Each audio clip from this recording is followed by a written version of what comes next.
രാഷ്ട്രീയ പാർട്ടി എന്ന നിലയിൽ വർഗീയതയ്ക്കെതിരായ നിലപാടെടുക്കുന്നതിലുണ്ടായ വീഴ്ചയാണ് കോൺഗ്രസിന്റെ ഇന്നത്തെ തകർച്ചയ്ക്ക് കാരണമെന്ന് CPIM പോളിറ്റ് ബ്യൂറോ അംഗം A. വിജയരാഘവൻ തൃശൂർ പാർലമെന്റ് മണ്ഡലം LDF കൺവെൻഷൻ ഉദ്ഘാടനം ചെയ്ത് സംസാരിക്കുകയായിരുന്നു അദ്ദേഹം.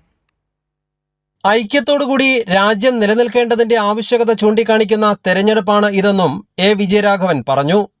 കേരളത്തിന്റെ അവകാശങ്ങൾ ഇവിടുത്തെ MP-മാർ പാർലമെന്റിൽ ചോദിച്ചില്ല.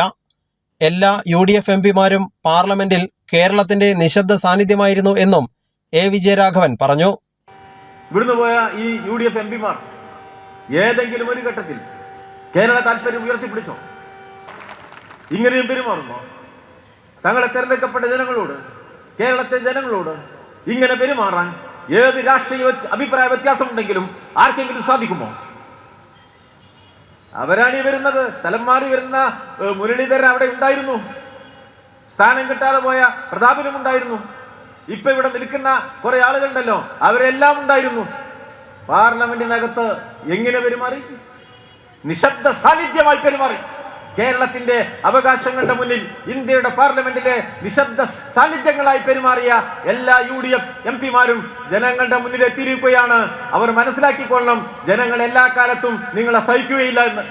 ഇന്ത്യ ജനാധിപത്യ രാഷ്ട്രമായി തുടരണമോ മതാധിപത്യ രാഷ്ട്രമായി മാറണമോ എന്ന് തീരുമാനിക്കുന്ന തെരഞ്ഞെടുപ്പാണ് ഇതെന്ന് കൺവെൻഷനിൽ പങ്കെടുത്ത കവി ബാലചന്ദ്രൻ ചുള്ളിക്കാട് പറഞ്ഞു.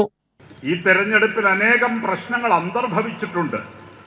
പക്ഷെ ഏറ്റവും പ്രധാനമായ പ്രശ്നം ഇന്ത്യ ഒരു ജനാധിപത്യ രാഷ്ട്രമായി തുടരണമോ അതോ ഒരു മതാധിപത്യ രാഷ്ട്രമായി മാറണമോ എന്നതാണ്.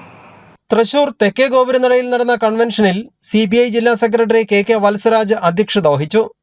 LDF സ്ഥാനാർത്ഥി VS സുനിൽകുമാർ, മന്ത്രിമാരായ K Rajan, R Bindu, CPIM ജില്ലാ സെക്രട്ടറി MM വർഗീസ്, തൃശൂർ ജില്ലാ LDF convener KV Abdul Khader, corporation mayor MK Varghese തുടങ്ങിയവരും ജില്ലയിലെ പ്രധാന LDF നേതാക്കളും പങ്കെടുത്തു. കൈരളി ന്യൂസ്, തൃശൂർ.